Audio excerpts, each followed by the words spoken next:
Halo semuanya, kembali lagi bersama saya. Selamat datang di channelnya Mekanik KW. Jadi ini paksaan dari orang-orang ini.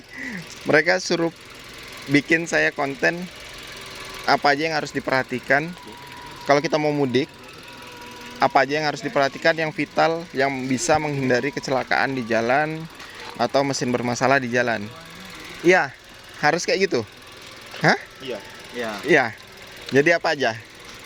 Apa aja yang harus diperhatikan? Ini apa dulu? Kita bahas apa dulu? Mesin atau apa nih? Dari mesin lah. Mesin Biar dulu. nggak mogok waktu mudik. Biar nggak mogok waktu mudik atau Macet, panas. biar nggak overhead gitu ya. Overhead. Nah, ini yang biasa tidak diperhatikan sama teman-teman. Kalau kita mau mudik, misalkan macet-macetan nih 2 jam, 3 jam, 4 jam kejebak macet di jalan. Kalian nggak tahu barang ini sebetulnya nggak terlalu berarti kalau dilihat, tapi kerusakannya bisa bikin fatal lah ke seluruh mesin. Apa itu dia? Ini saya tunjukin. Ini dia. Ini adalah tutup radiator. Kan ini kalian bisa lihat nih, ada kodenya 1,1 nih ya. Nah, ini kalau kalian buka, ini kondisi mesin hidup ya. Saya nggak akan buka karena dia pasti bakalan nembak. Jadi selain air radiator yang harus kalian perhatikan di pagi hari atau malam hari sebelum kalian berangkat mudik, kalian harus perhatikan tutup radiatornya. Kenapa saya bilang perhatikan tutup radiator? Ini ada kode 1,1, berarti dia itu tutup radiator ini bertahan di tekanan 1,1 bar. Jadi begitu kena tekanan 1,1 bar, dia masih bisa ketahan sama, dia ada per di dalamnya itu. Dia ditutupnya itu ada per. Dia ditekan, tutupnya itu ada spilling per gitu. Nah, jadi begitu tekanannya 1,1 bar, dia baru supply ke reservoir lagi. Ini tabung reservoir namanya. Tabung reservoir radiator. Jadi dia bakalan, kalau berlebih tekanannya dia bakalan ke sini. Nah, berarti dia kan ibaratnya ada pembatas. Ada pembatasnya. Pembatasnya adalah di tekanan 1,1 bar, pernya baru naik nekan ke atas.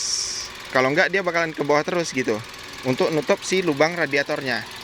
Nah, kalau pernya sudah bermasalah, otomatis semua air yang masuk, semua air yang ketekan sini, karena pernya tadi udah nggak mampu nahan, ibaratnya udah nggak mampu nahan di bawah 1,1 bar tadi, otomatis airnya langsung ngalir ke sini. Dia udah nggak ada penahan lagi di tutupnya. Jadi makanya kenapa saya bilang tutup ini sangat riskan. Kalau harus kalian perhatikan kalau kalian pengen berjalan-jalan jauh.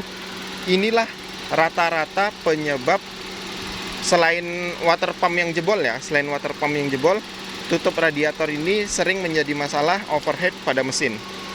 Karena begitu sirkulasi radiator, sirkulasi air masuk dari radiator, masuk ke water jacket di mesin, di blok mesin gitu ya.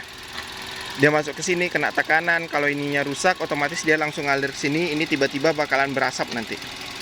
Ini tiba-tiba bakalan berasap, airnya mendidih. Nah, itu jadi overhead. Nah, ini airnya kebuang terus ke sini. Ini penuh kan, otomatis dia bakalan kebuang terus. Jadi nanti kita nggak sadar di sana air di dalam mesin berkurang, dah overhead mesin. Ampere panas nggak pula diperhatikan. Nah, jadi itu masalahnya kalau di mesin. Ini harus diperhatikan pertama kali. Dia riskan. Tutup radiator sepele, tapi kalau ini nggak diperhatikan bisa jadi fatal sama mesin. Terus yang kedua harus diperhatikan adalah oli. Kalian tinggal tarik, kalian cek warnanya. Kalau warnanya masih seperti ini nggak hitam ya, dia nguning gini ya, ini nguning. Berarti kondisi oli di mesin itu kondisinya masih bagus. Terus dia nggak kental, dia harusnya encer. Kalian tinggal colek aja kok. Ini kan ada bekas olinya seperti ini. Kalian tinggal colek, kalian tinggal lap gini. Oh, dia teksturnya belum lengket, dia masih bagus. Oke, otomatis kondisi masih bagus. Terus cek juga kondisi mesin seperti ini, kerjanya normal atau enggak, atau ada suara-suara kasar yang lain. Kalau aman semuanya, insya Allah mobil kalian aman. Terus satu lagi, kalau untuk memperhatikan keselamatan kalian di jalan, agar kalian ibaratnya nggak mengalami kecelakaan, kaliper rem itu nggak jadi blong, nggak gimana ya, nggak jadi blong lah, nggak jadi panas. Jadi yang harus kalian perhatikan bukan hanya kampas rem. Kalau teman-teman perhatikan kampas rem, dia dari sini bisa nih. Nah nih dari kelihatan tuh tebel enggaknya tuh masih kelihatan. Itu kan ada batas tuh. Kalau saya kelihatan situ. Tuh ada batas antara besi kaliper dan kampasnya tuh. Kalau masih setengah-setengah gitu masih aman, atau tebal kampasnya sama tebal kalipernya sama, itu masih aman, kategori aman, masih bisa dibawa jauh.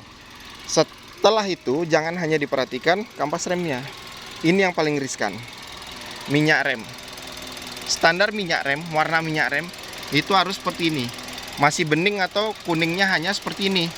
Tapi kalau kalian buka tutupnya, di sini sudah terdapat air.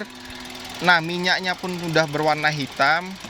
Alangkah baiknya dibawa ke bengkel, di flashing dulu minyak remnya, dibuang total semua, dibuang angin lagi rem depan belakangnya, dioptimalkan lagi kinerja dari remnya agar kendaraan pas saat kalian pakai remnya bekerja maksimal dan tidak ada kendala. Terus yang ketiga adalah air wiper. Ini sepele kelihatannya. Perhatikan juga air wiper. Misalkan apabila kaca kalian kotor atau apa, ya bisa dibersihkan, bisa apa. Kalaupun hujan, biar bisa kalian keluarkan juga air wipernya, biar air hujan itu nggak meninggalkan bekas jamur di kaca kalian. Terus yang keempat, perhatikan juga ban seperti ini. Ban bukan hanya sekedar tebal ya. Misalkan tebal seperti ini, tapi produksinya sudah lebih dari 5 tahun dari tahun sekarang, otomatis kalau bisa kalian harus ganti. Karena apa? Ban itu sudah getas, dia udah nggak gigit lagi ke aspal. Jadi batas maksimal ban itu hanya 5 tahun. Nah, kalian bisa perhatikan di mana? Nih, seperti ini. Ini ada nih. Ini kan ada 4818. Berarti ini minggu ke-48 di tahun 2018 produksinya. Dihitung ke tahun 2024. Berarti ban ini harusnya sudah telat setahun. Dia harusnya ganti di 2023 kemarin. Gitu. Jadi kalau memang bannya pun masih tebal seperti ini, tapi dia sudah mati, nanti kecepatan kalian tinggi, bannya kan sudah getas. Sudah getas, otomatis dia nggak gigit lagi ke aspal. Itu yang bisa menyebabkan kecelakaan, airplaning dan lain sebagainya. Perhatikan juga, jangan lupa di ban depan belakang, kiri kanan semua diperhatikan. Seperti ini. Habis itu terakhir, biasanya yang harus saya perhatikan itu setelah mesin, keselamatan berkendara seperti rem, mesin dan lain sebagainya. Yang terakhir adalah AC mobil seperti ini.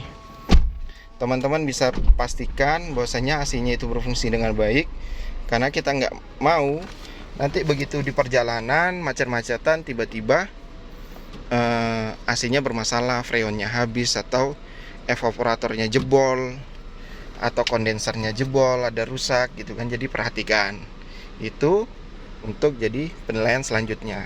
Oke ya. Terima kasih yang sudah saksikan video ini. Jangan lupa di like, subscribe, dan share video ini agar channel ini lebih berkembang dan memberikan banyak manfaat untuk kita semua. Terima kasih.